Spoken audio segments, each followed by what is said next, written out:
నేను 2022లో death bed మీదకి వెళ్ళొచ్చాను. చాలా ధన్యుడు ఆయన. 1-2 రోజుల్లో బయటకు వచ్చాడు. నేను నెలల తరబడి చిక్కి శల్యమై ఒక అస్థిపంజరంలాగా పడుకొని ఉన్నాను. కొన్ని రోజులు హాస్పిటల్లో, ఆ తర్వాత మా ఇంట్లో, మా అత్తగారి ఇంట్లో. Shiba was taking care of me. They were no hopes. Shiva నన్ను అడిగింది, దేవుడు ఇలా చెయ్యగానే స్వస్థత జరుగుద్ది కదా, మాట చెప్పగానే స్వస్థత జరుగుద్ది కదా, నీకెందుకు చేయట్లేదు, నువ్వు దైవజనుడు కదా. అప్పుడు అసలైన ప్రశ్న అసలైన జవాబు కన్సెషన్ పెడితే ఏమైపోవాలి చెప్పండి. And with my feeble voice I answered her. Bible చదువు Shiva.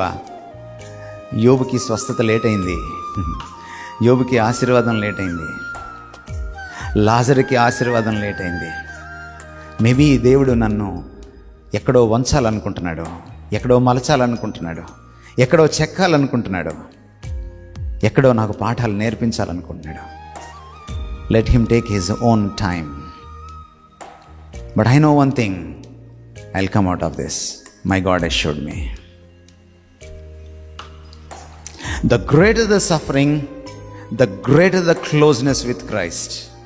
The greater the suffering, the greater the likeness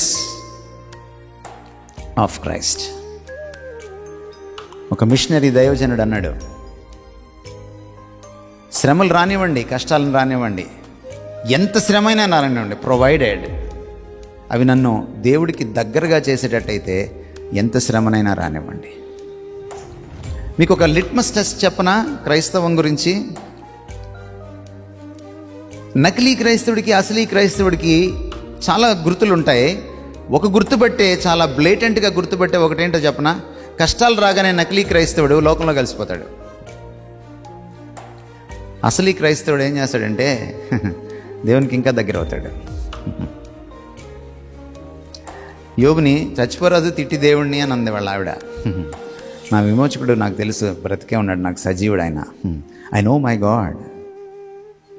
when you know your Christ, you can't leave him.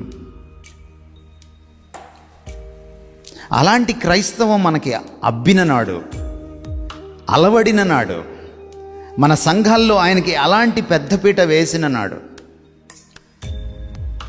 మనం లోకాన్ని మార్చగలం.